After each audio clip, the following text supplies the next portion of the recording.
Hello guys, मैं आपको करा रही थी एसएसटी के इम्पोर्टेंट क्वेश्चन। तो ये चैप्टर नंबर 6 है 10th क्लास की एनसीईआरटी का। तो इसमें आ गए विनिर्माण उद्योग। तो विनिर्माण उद्योग क्या होते हैं कि बड़ी संख्याओं में मशीनों के द्वारा वस्तुओं का उत्पादन करने वाले उद्योगों को विनिर्माण कहते हैं, जैसे कि कागज उद्योग, चीनी उद्योग, वस्त्र उद्योग।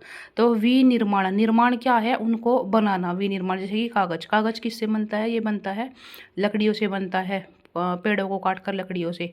तो विनिर्माण यानी कि उनका जो नेचुरल चीज़ें हैं, उनका नेचुरल चीज़ों का हम मशीनों द्वारा जो बनाते हैं, नेचुरल चीज़ों से जो हम मशीनें द्वारा दूसरी चीज़ें तैयार करते हैं, ये विनिर्माण हो जाएगा। जैसे कि चीनी, चीनी गन्ने से प्राप्त होती है। और वस्त्र, वस्त्र हमको रेशे से और भी कई चीज़ों से प्राप्त होने लगे हैं। आज के समय में तो बहुत ही टेक्नोलॉजी डेवलप हो गई है। और इसके बाद आ जाते हैं कि विनिर्माण उद्योगों का महत्व। तो ये विनिर्माण उद्योगों का किस तरह से महत्व है? तो एक तो क्या होता है कि जो हमारी यहाँ लोग हैं वे इनके उद्योगों के ऊपर ही डिपेंड है। उनकी जो आर्थिक आधार है वह है। क्यों? कार्य मिलेगा, कार्य करेंगे, बेरोजगारी घटेगी। पेट पालने के लिए काम जरूर करना है, तो काम करेंगे तो उनका क्या होगा? उनके पास पैसे आएंगे तो उनकी क्या होगा? आर्थिक जो है उनकी तंगी दूर होगी। और जो ये हो जाती हैं वस्तुएं, इनका भी उपयोग होगा और इनसे क्या होगा? विदेशी मुद्रा हमारे पास आ जाएगी। फिर आते हैं कि उद्योगों की स्थापना में सहायक कारक। तो इसमें क्या होता है? एक तो मानवीय यानी कि मानव निर्मित जो होते हैं, और एक भौतिक, भौतिक जो हमें प्रकृति से प्राप्त होते हैं। फिर आते हैं मानवीय कारक। तो मानवीय कारक में हो गए श्रमिक, श्रमिक क्या हो गए? जो काम करने वाले होते हैं। फिर बाजार, फिर परिवहन, परिवहन मतलब इम्पोर्ट एक्सपोर्ट के लिए, इधर उधर ले जाने के लिए। फिर पूंजी, फिर बैंक की सुविधाएं। फिर आ जाते हैं भौतिक कारक। तो भौतिक कारक में क्या आता है? कच्चा माल। फिर शक्ति के साधन, कच्चा माल आ जाता है जिससे हम, जैसे कि यहाँ पर कागज, चीनी वगैरह बनाते हैं। फिर शक्ति के साधन आ गए। फिर जल की सुलभता और अनुकूलित जलवायु, यानी कि एटमॉस्फेयर होना चाहिए। एटमॉस्फेयर अगर किसी चीज़ के अनुसार सही होगा तो तभी हम जो है अगली चीज़ को प्राप्त कर पाएंगे। फिर आ जाता है कि उद्योगों का वर्गीकरण। तो ये आ गए कि उद्योग जो हैं बड़े पैमाने पर भी हैं, छोटे पैमाने पर भी है, निजी भी है और सार्वजनिक भी है। निजी क्या हो गए? जो अपना हो गया, जैसे किसान वगैरह हो गए, अपनी खेती करते हैं और इनसे मतलब जो बड़े किसान हो जाते हैं वो। और फिर सार्वजनिक, सार्वजनिक क्या होगा? सार्वजनिक उद्योग जहाँ पर बहुत सारे जो हैं लोग कार्य करते हैं, वह सार्वजनिक क्षेत्र में आ जाता है। संयुक्त, संयुक्त कहाँ पर आ जाते हैं? जहाँ निजी और सहकारी दोनों ही मिलकर कार्य करते हैं। फिर प्रमुख भूमि के आधार पर, भूमि उद्योग या उपभोक्ता, प्रमुख भूमिका के आधार पर।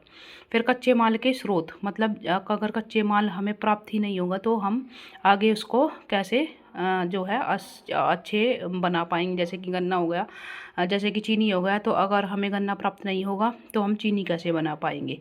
फिर यह हो गई कि माल की मात्रा, माल की जो मात्रा है वो हमको अच्छी मिलनी चाहिए। उनकी शुद्धता, उनके मतलब अच्छा शुद्धता पर भी डिपेंड होता है और उनका भार वगैरह, उनकी मात्रा अच्छी होनी चाहिए। फिर सूती वस्त्र उद्योग। तो जो सूती वस्त्र उद्योग की भारत में पहली मील लगी थी वह 1854 ईस्वी में लगी थी, मुंबई में। ये इंपॉर्टेंट क्वेश्चन है, ये आ जाता है, कई जगह पूछा जाता है। और भारत का जो है सबसे बड़ा उद्योग है सूती वस्त्र उद्योग, जो महाराष्ट्र और गुजरात में विकसित हुआ है। फिर आता है पटसन उद्योग। तो पटसन उद्योग, सूती वस्त्र उद्योग के बाद जो है दूसरा उद्योग है पटसन का। ये जो है 2010 और 2011 में हमारे देश में लगभग 80% लोग जो है इस पर ही डिपेंड है और अधिकतर ये पश्चिमी बंगाल में हुगली नदी के किनारे है। फिर आ जाते हैं ऊनी वस्त्र। तो ऊनी वस्त्र क्या आ जाता है? ये भी हमारे यहाँ पंजाब के अमृतसर, लुधियाना और महाराष्ट्र में मुंबई हो गया, गुजरात हो गया, गुजरात के अहमदाबाद में हो गया, फिर जामनगर हो गया, उत्तर प्रदेश में कानपुर, आगरा और मिर्ज़ापुर जो है ये ऊन के जो वस्त्र है उनके लिए फेमस है। फिर आ गया लोहा और इस्पात उद्योग। तो इसमें क्या आ जाते हैं? इसमें जो है हमारा जो पहला कारखाना था लोहे का और इस्पात का, मतलब लोहे से जो सामान वगैरह बनाते हैं इस तरह से। तो ये 1830 में तमिलनाडु में पोर्टो नोवा नामक स्थान पर लगाया गया था। लेकिन क्या हुआ? ये कुछ कारणों से बंद हो गया और आधुनिक जो आज के समय में है लोहा और इस्पात का उद्योग वास्तव में 1800 1874 ईस्वी में कुल्टी नामक स्थान पर स्थापित होने के साथ हुआ। मतलब जो पहला था वह 1830 में तमिलनाडु में स्थापित हुआ था, लेकिन किन्हीं कारणों से वह बंद हो गया। फिर इसके बाद जो है 1874 में कुल्टी नामक स्थान पर एक परमानेंट जो है लौह इस्पात का जो है कारखाना स्थापित हुआ। फिर उर्वरक उद्योग, तो उर्वरक क्या है? उर्वरक संयंत्र 1906 ईस्वी में तमिलनाडु में रानीपेट नामक स्थान पर स्थापित हुआ था। और परंतु इस उद्योग का जो है वास्तविक विकास 1951 ईस्वी में हुआ था। 1906 ईस्वी में इस चीज़ के बारे में हमें पता चल गया था, रासायनिक उर्वरकों के बारे में, लेकिन 1951 में जो है, क्योंकि 1950 में हमारा देश आज़ाद हुआ था, तो 1951 में इसका सही तरह से इस्तेमाल हुआ था। और सिंदरी में जो है इसका संयंत्र यानी इसके मशीन वगैरह स्थापित की गई थी। फिर आ जाते हैं सीमेंट उद्योग पर। तो सीमेंट उद्योग का कारखाना कब लगा था? ये 1904 ईस्वी में चेन्नई में जो है पहला कारखाना लगाया गया था। और भारत में लगभग 128 बड़े तथा लगभग 232 छोटे सीमेंट के जो संयंत्र है यानी कारखाने स्थापित किए जा चुके हैं। फिर आ जाते हैं सूचना और प्रौद्योगिकी और इलेक्ट्रॉनिक उद्योग। सूचना मतलब ये समाचार वगैरह इस तरह से। तो इस उद्योग के अंतर्गत क्या होता है? जैसे टेलीविज़न और ये computer, telephone, cellular phone, telecom, pager, radar आदि ये क्या हो गए? ये बेंगलुरु में जो है इलेक्ट्रॉनिक राजधानी के रूप में बेंगलोर जाना जाता है। और वहाँ पर ही बहुत ज़्यादा इनका कहते हैं कि तरह से शुरुआत हुई थी। फिर औद्योगिक प्रदूषण। तो औद्योगिक प्रदूषण क्या है कि हमारे यहाँ औद्योगिक प्रदूषण क्या है? जैसे कि आप कारखाने वगैरह लगते हैं किसी भी काम के लिए, वहाँ से क्या होगा? धुआं भी रिलीज होगा। रासायनिक जो है तरल द्रव के रूप में रासायनिक जो उर्वरक होते हैं, खाद वगैरह बनते हैं, खाद वगैरह बनने के इसमें एक तरह से इनका मल वगैरह निकलता है वे, तो वो एक प्रदूषण फैलाता है। और उनको हम नदियाँ वगैरह में डाल देते हैं जैसे वायु में, तो उसका धुआं होगा, वो उसको इम्पैक्ट डालेगा, उस पर जल पर डालेगा, उसका जो गंदा पानी वगैरह हो जाता है रासायनिक। फिर ये भूमि में गड्ढे वगैरह करके वहाँ पर डाल देते हैं, तो ये भूमि को और उनकी जो आवाज़ें हैं वे ध्वनि प्रदूषण में बढ़ोतरी करती हैं।